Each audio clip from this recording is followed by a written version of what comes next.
Hello, Catamounts. My name is Patrick Clemens, the editor-in-chief of the Western Carolinian, WCU's student-run newspaper. I'm here today with Chancellor Brown for the February 2021 edition of the Chancellor's Corner. Chancellor Brown, how are you doing today? I'm doing well, Patrick. How are you? I'm doing fantastic. Good. We'll just jump right into the first question. Okay. So, students recently received an email stating that the Baptist Church 4-tier lot will be closed due to construction for the remaining of the spring semester. Can you tell us what changes are being made to the lot, and will there be anything done to compensate for the lack of commuter parking? Sure. That's a good question, and I'm glad that they've noticed that because we've got this thing called Apodaca Science Building that's going up. And so one of the reasons why part of the Baptist 4-tier parking lot, also known as Lot 37, has been reduced over the last couple of years is because we have the new science building going up for that construction area. And so that's a good thing. We've had to take all the rest of the spaces away this semester, spring 2021, because we're going to be renovating and putting up a new steam plant. And so if you remember, we've been working for years and years and years to get that $30 million for the steam plant. We've got it now, and we're starting to work on that. That steam plant is very important because that gives us our hot water as well as helps it with our steam across campus. So what we're doing is students can park. We've got ample parking spaces across campus. I know they're not the closest places for people, but we've got ample parking spaces for students across campus. They can take the Catron that gets them to their interior places where they need to go. And the other good thing is in the fall of 2021, we're going to be opening up our very first parking deck over there by the baseball fields. And so we'll be able to have that open in fall of 2021 for commuter students. The topic of commuter students is something that continues in my next question.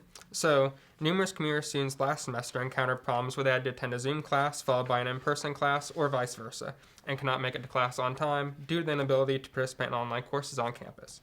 Do you have any suggestions to remedy this?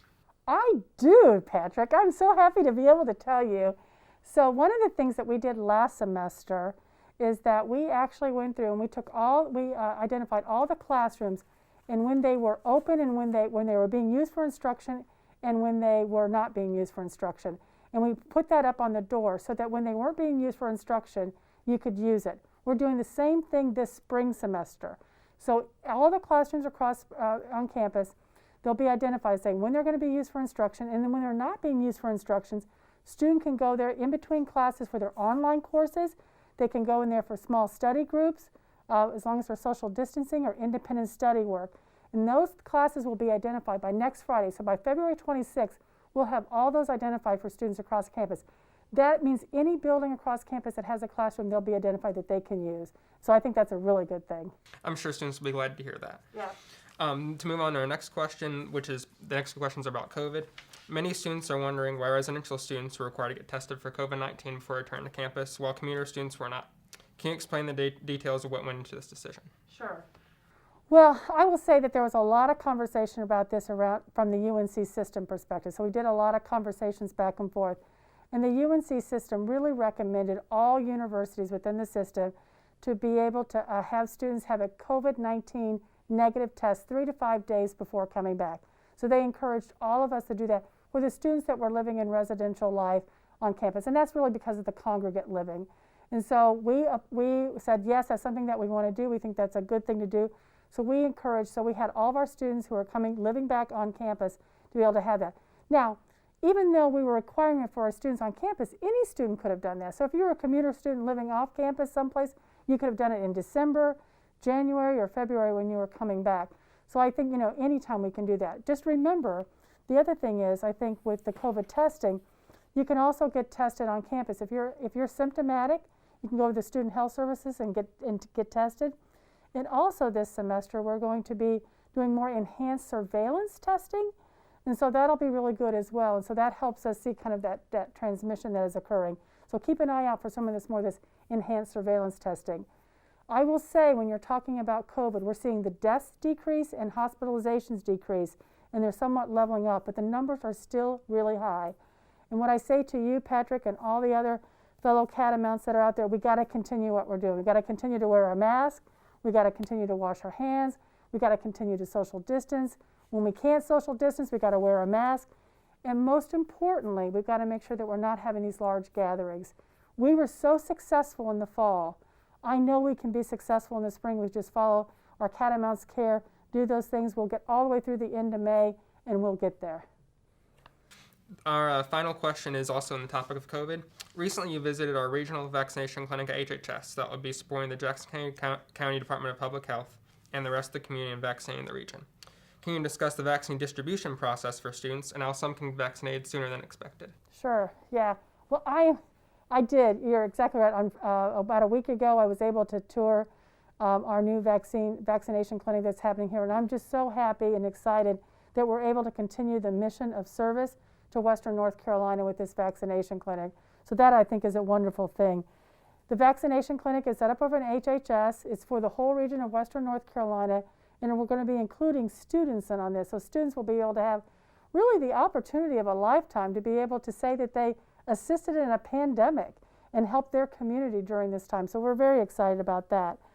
The regional clinic, as we've got it set up, will follow the DHHS guidelines that are out there, okay? And so who receives the vaccines? Right now we're in groups 1 and 2. Group 1 is healthcare workers and those who are living in residential or living in long-term care facilities, okay? And then group 2 are those who are over the age of 65. So those two groups are going on right now. On February 24th, they're going to open it up to group 3. And group 3 is a really important group because that is the frontline essential workers, and there are 8 sectors within that. As part of group 3, they're kind of doing a group 3A, and so the first 2 or 3 weeks of group, starting on February 24th, it's going to be for those who are in child care and pre-K through 12th grade, okay, so the schools, so school teachers, school staff, custodial staff, transportation, etc. That includes student teachers, okay? So if you're a student teacher here on campus, you could qualify for a frontline essential worker under that kind of group 3A kind of a category. So you want to be aware of that, and that's very clear in the guidelines about student teachers, okay? Then on March 10th, they're going to be opening up the rest of the frontline essential workers, and this is a huge group. This is a large group. It's got everything from government employees to those in transportation, to those who work in grocery stores, those who work in restaurants. So that group is going to be opening up on March 10th, and so that'll be the next group. In that group, and that group also includes universities and colleges. So it includes university faculty and university staff, okay? Also at the same time within that group, I mentioned like grocery store workers and those who work in other areas in that grocery work or in restaurants.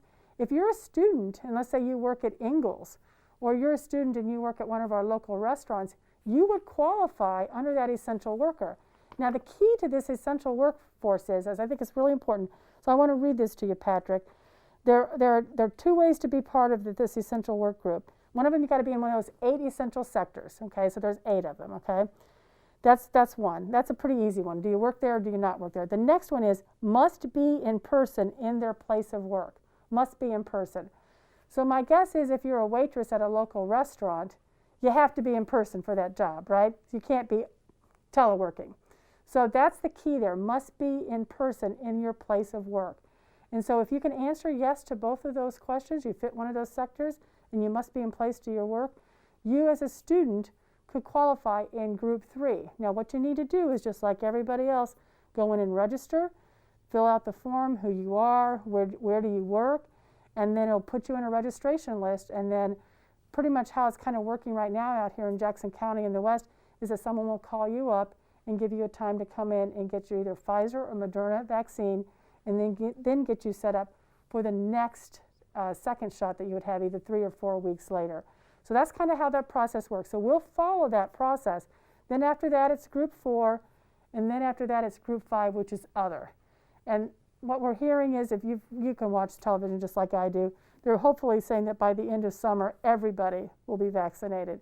But there are some students who can be vaccinated, our student workers in group 3A, as well as other student workers. Again, follow those guidelines. When that opens up, follow the guidelines, and to register to be able to put your name in to be eligible, that you'd be eligible, and then they'll call you for that shot. That is great, and since that was our last question, I want to thank Chancellor Brown for her time today. It is greatly appreciated. If you have a question for the next Chancellor's Corner, feel free to reach out to the Western Carolinian via social media, and we'll see you next month. Go Cats!